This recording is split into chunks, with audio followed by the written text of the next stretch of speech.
Mr. Humayun Kabir, former Foreign Secretary, Minister of Foreign Affairs, Bangladesh. Sir, there are two things here. One, the appeal by the Indian Prime Minister Modi and his concern over the religious minorities being attacked, one.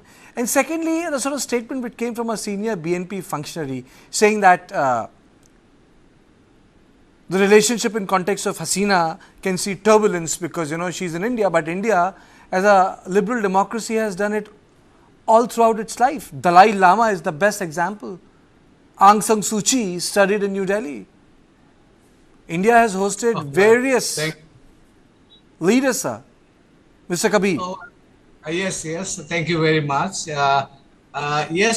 We welcome the statement made by Prime Minister Modi yesterday following the formation of the interim government led by Professor Mohammad Yunus.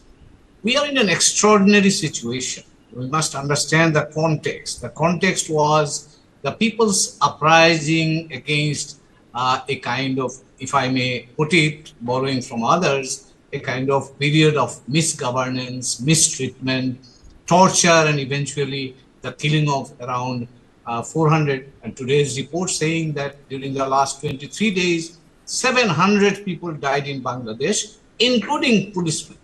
So you understand the kind of situation that we were in just 5 days before. So against that background, you have to, I invite my Indian friends to understand that this is a kind of turbulence that we had to face. And in that context, we are as concerned about the minorities as other communities as well, because when the law and order situation becomes a little uncertain, that affects everybody. So I can assure you that whatever I could understand from the initial pronouncements by Professor Yunus, and also today the cabinet met and advisory committee met, and then I heard the press briefing. They prioritized the restoration of law and order as #1 priority. And I think it is not only the government, the military has prioritized that issue. All other forces have prioritized that issue.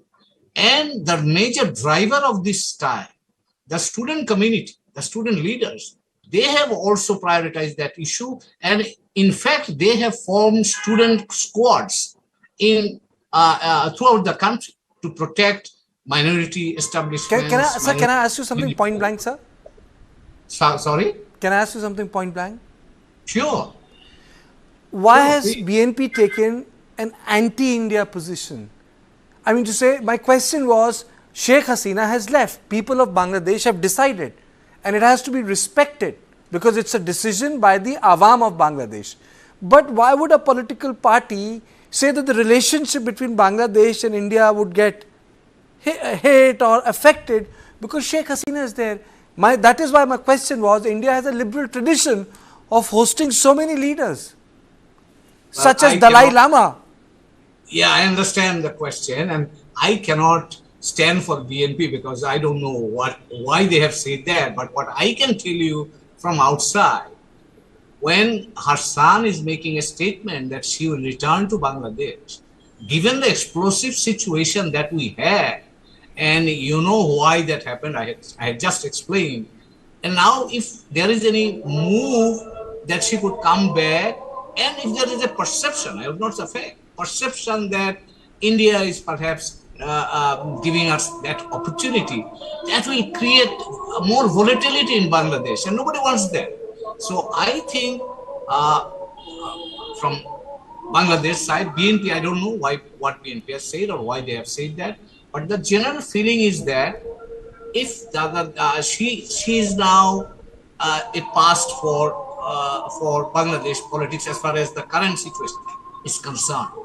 If the situation stabilizes, and if their side can contribute, and the other side should also contribute, I believe everybody should stay away from any comments that can inflame the internal situation and also have an impact on our relationship with India and other neighbors. So I fully agree with you that nobody should say anything that can, at this moment, very, I would say, volatile moment, that can affect the relationship or understanding or create further volatility. We don't want that. Mr. Chakma, your take on it, because it's a two-pronged question. One is in the context of the religious